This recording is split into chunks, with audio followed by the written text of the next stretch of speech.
শেষ মুহূর্ত আমি তোমাকে সুখ দিয়ে যাব, তোমাকে কখনোই বুঝতে দিব না তোমার বাবা মার অভাব। যাই হোক, এই কথা বলে প্রায় 5-6 মাস কেটে যায়। হঠাৎ করে আক্তার খুবই অসুস্থ হয়। অসুস্থ হওয়ার পরে আক্তারকে নিয়ে যাই ডাক্তারের কাছে জোর করে।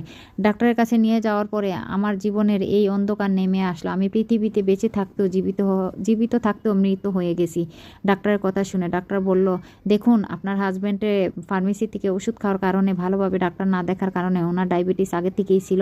আর এই ডায়াবেটিসের কারণে ওনার কিডনি দুটোটা ড্যামেজ হয়ে গেছে। এখন যতদিন বাঁচবে ডায়ালাইসিস দিয়ে বাঁচবে। আর আপনারা সবাই তো জানেন ডায়ালাইসিসের খরচ বহুত ব্যয়বহুল। কি করবো আর, তাড়াতাড়ি বাসায় এসে আমার কান্নার কে দেখে আক্তার বলল, কান্না কান্না করো না, দূরে যায়, এসব কিছু না। আমাকে সান্ত্বনা দিল। ছেলে মানুষ তো, ধৈর্য অনেক বেশি। তারপরে আমি এসে আমার শাশুড়িকে ফোন দিলাম। শাশুড়ি তো কান্নাকাটি করে শাশুড়ি ভাইকে, অন্যান্য ছেলে মেয়েদের ফোন দিয়ে সবাইকে বলল।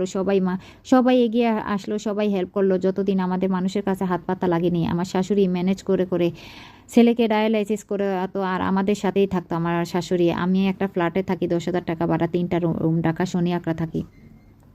যাই হোক, আমাদের ছেলে মেয়ে নিয়ে ভালোই আছে। ছেলেটাকে সবাই মিলে সৌদি আরব পাঠিয়ে দিয়েছে, যেহেতু ছেলে একটু বড় হয়েছে, সংসারে হাল নিয়ে ধরতে পারে। ছেলেও টাকা পাঠায়। এদিকে ভালোই আমার হাজব্যান্ডের ফলের দোকান আর ডায়ালাইসিস দিয়ে আনি মাসে মাসে।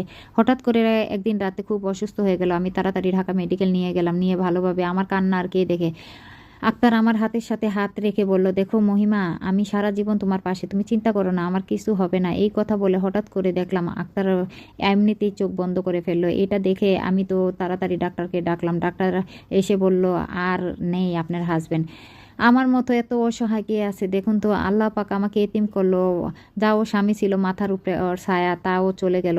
কি করব আর, আমার আর শক্তি নেই। আমাকে কয়েকজন মিলে অ্যাম্বুলেন্সে তুলে, আমার স্বামীকে অ্যাম্বুলেন্সে তুলে বাড়িতে নিয়ে আসলো। এদিকে ছেলেকে ফোন দিল আত্মীয় স্বজন, ছেলেও সাথে সাথে চলে উঠলো। আক্তারের মাটি মুটি দেওয়ার পরে আমারও আত্মীয় স্বজন আসলো।